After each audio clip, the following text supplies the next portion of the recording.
Folks, welcome to the Prepared Homestead. This is Travis. Thank you all for stopping by to watch. This isn't a good news video, okay? I just got to say it right out of the bat that this is not one of those happy, we're all doing fine, kumbaya, the world is great videos. Just this past week, in case you haven't known, and many of you already know this, but Joe Biden has unconstitutionally signed away our sovereignty as a nation. And I'm not speaking hyperbolic, and I'm not I'm trying to dramatize something. It's a very real thing. You can go to the White House website. Yes, many of you know this, but you can go to the White House website, and I'll leave a link down in the description below directly to the government website of the White House. And you can find that on January 10th, Joe Biden, along with the President of Mexico and the Prime Minister of Canada, has signed the Declaration of North America. The Declaration of North America. The last time this nation signed a declaration was for our independence. It was for our independence and freedom from a controlling power over us, Great Britain. And this week now we have signed, I guess, a declaration of communal control of the powers, of globalism. Folks, this is a very serious thing, and you need to kind of set up and pay attention to this, because I think a lot of people are just going to glaze over and ignore it. There's been virtually nothing in the news about this, but this is a very serious thing that is happening.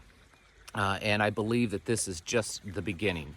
I'm going to read here through some excerpts from this, and then we'll get kind of into this. So stick with me. The Declaration of North America. It says here that the leaders are determined. The leaders, the Joe Biden, President of Mexico, and Justin Trudeau.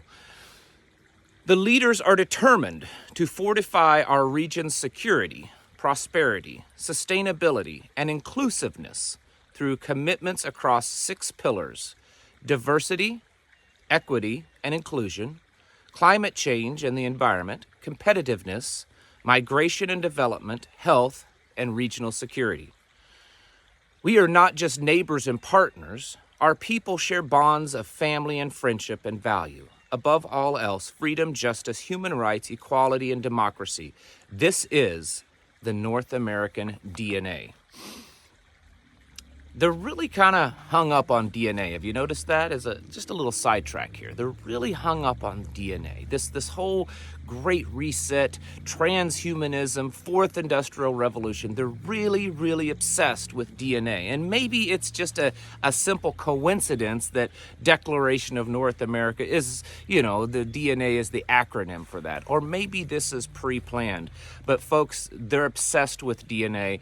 I think they know that our DNA is that made in his image, breath of life that we read about in the Bible, because they're really trying hard to recreate their own DNA strands. It's going to allow us to not just edit genomes, but also, and importantly, write a new code for life. We'll have right level permissions. It says here under the diversity, equity, inclusion, diversity, equity, and inclusion is foundational to the strength, vibrancy, and resilience of our communities. Oh, well, that's just great. And, again, there's a whole lot more to this. Under climate change, it says Mexico, the United States, and Canada recognize the critical nature of taking rapid and coordinated measures to tackle the climate crisis and to respond to its consequences. This includes achieving our respectively 2030 nationally determined contributions under the Paris Agreement, and working together with other countries to keep the 1.7 degrees Celsius temperature limit within reach. That's great.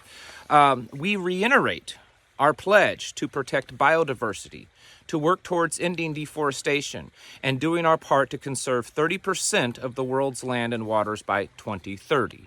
30%. That just means that there's probably going to be a lot more farmland, a lot more private land, you own nothing and be happy, that's taken away from you so that they can meet these goals.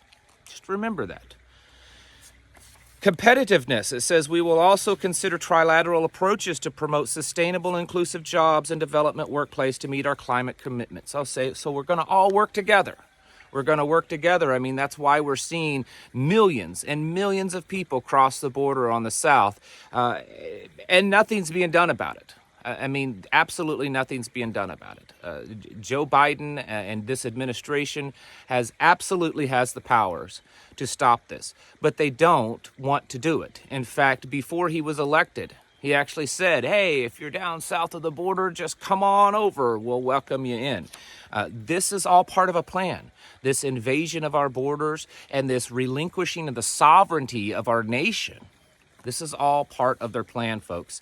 America, as you've known it, is no more. It is rapidly changing into something else.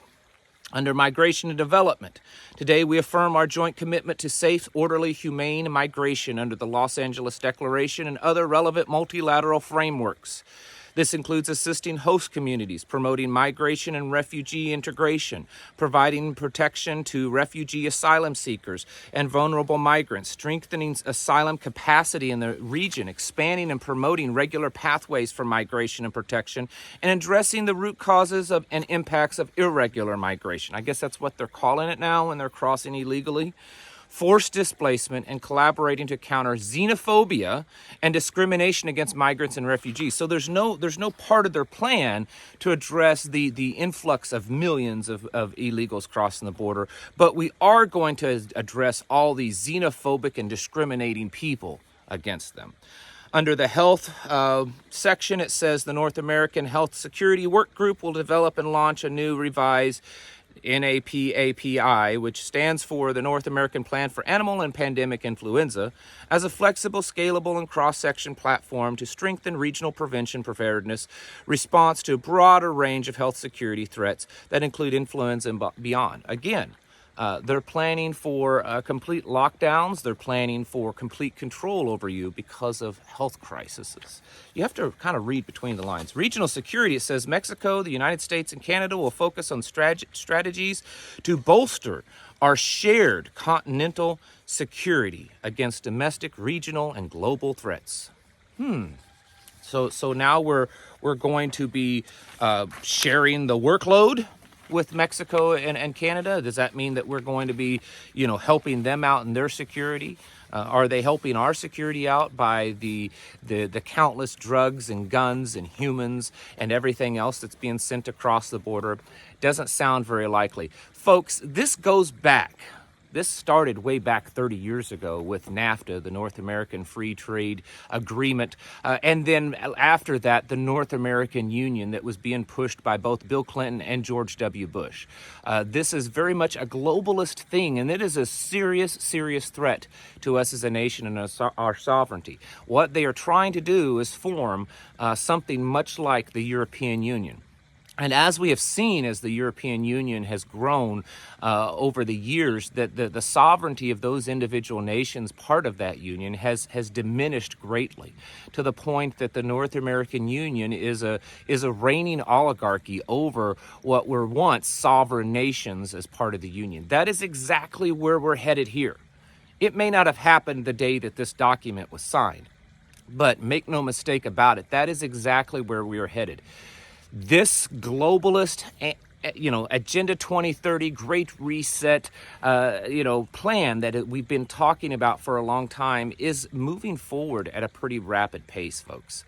And we will start to see more and more things. I've said it for several days and weeks now that 2023 could be the year that we start to really see America shift from a once sovereign and somewhat independent nation into this globalist quagmire of World Economic Forum and, United Nations and so forth. It's interesting that this DNA document came out just a week before the meeting in Davos, the World Economic Forum meeting that's happening right now as we speak.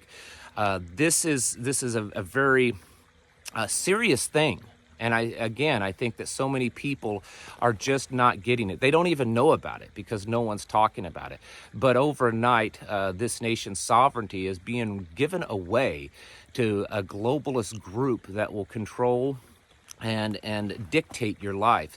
And things like gun control, you just wait until we start regulating guns based on treaties, not on the Constitution. I was talking to some friends last night, and we all agreed that, unfortunately, the Constitution is really no more in this nation. It may mean something to you and it may mean something to me, but to the people that rule this nation, the people that run the show, it means nothing to them.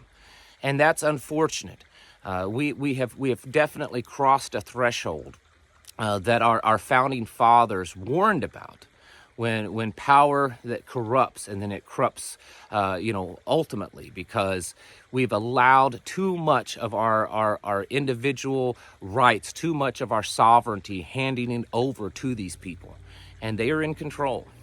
And folks, now is the time you need to be getting your houses in order. Now's the time to be forming your groups and to be getting prepared, because the world that you live in is changing, and it's changing rapidly. This isn't just preparing for a rainy day or preparing for even another lockdown. This is really preparing for the ending of a nation that we have known for many generations now. Because that's exactly what's happening.